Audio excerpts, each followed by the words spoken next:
આર્યને કીધું સ્કૂલ કહા નહીં જો તો એ માર ઘણી ઉગામાં બાજો પછી વહેલો ઠાઈ પડ્યો બોરા આવું કીધું તે પછી પાછો મેં દુકાન ઘણી નીકળી ગયો તો ભાઈબંધ મને કે તું રાઈટ ટાઈમ આવ્યો મેં કીધું કોઈ વેલો કે આપણે નાસ્તો લેવા જવાનું છે સાલ વહેલો ભાઈ જાય મેં કીધું સારું થાય વાંધો નહીં ભાઈ જતા હું નાસ્તો કરું લાતે કે જ્યૂસ જડે શું લેતા હું કે પછી પૌવા લીધા ત્યાં પૌવા નાસ્તો કર્યો અને રૂમ પર પહોંચ્યો તો પાર્ટનર સુધી ખાવા બનાવતા લઈ લે પછી પાર્ટનર સુધી કે ખાઈ લઈએ ને પછી આપણે થોડુંક જવાનું છે કે મેં કીધું ક્યાં જવાનું છે પછી કે આપણે હેતાંશને ઘર જવાનું હતું પછી હેતાંશને ઘર સુધી વહેલા પહોંચી જાય હેતાંશ વારું પેન્ટિંગ બધી કરવા લેલો પછી મને કે મેં નવી ગાડી લાવ્યો લેમ્બોર્ગિની કે પછી એનાની ગાડી લેમ્બોર્ગિની મને લાઇટો મારીને પછી મ્યુઝિક વાગતો લેલો બધી બતાડી અને પછી આસ્થા હોઈ ગયેલી હતી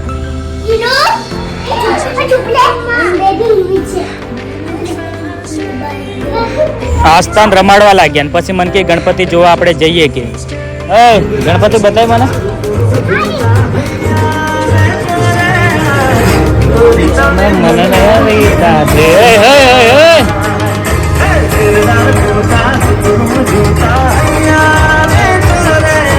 આસ્થા સુધી ગણપતિ બાપાના દર્શન કરાવી લીધા અને પછી આસ્થા પાછી હોઈ ગયેલી હતી પછી અમુક ઘર છે તો કે ખાઈને જવું પડે એની સાલે કે પછી પાછા ખાવા બેસી ગયેલા હતા અને પછી ભાઈબંધની દુકાને પહોંચ્યો એટલા મને ફોન આવ્યો કે અમે બહાર છું અને હિતાંશને તાર લેવા જવું પડે સ્કૂલ પર મેં કીધું રજા હાલ દે ને હમણાં તો કે હો હાલ દે કે પછી પાછો હિતાંશને સ્કૂલ પર લઈને આવીને અને પછી એના મેકવા ગયો પાછો એના ઘર મેકીને આવ્યો અને પછી પાર્ટનરનો ફોન આવ્યો મને કે આપણે રૂમ પર આવજો મહેમાન આવેલા છે કે મેં કીધું કોઈ મહેમાન આવેલું છે તે જીન ભાડ્યું તે હેતાંશ આવી રહેલો હતો નાનો હેતાંશ આવ્યો અને એની જોડે થોડી ઘણી મસ્તી કરી અને મને કે પાર્ટનર આપણે શાકભાજી લઈ આવો હરાત વધારે પડે છે એટલે શાકભાજી તો હું વહેલા લઈ આવો પછી મેં શાકભાજી લેવા પાસે જવા નીકળી પડેલો હતો હું લાવવાનું છે શાકભાજી કીધું તો કે ગલકા હલકા કશુંક લે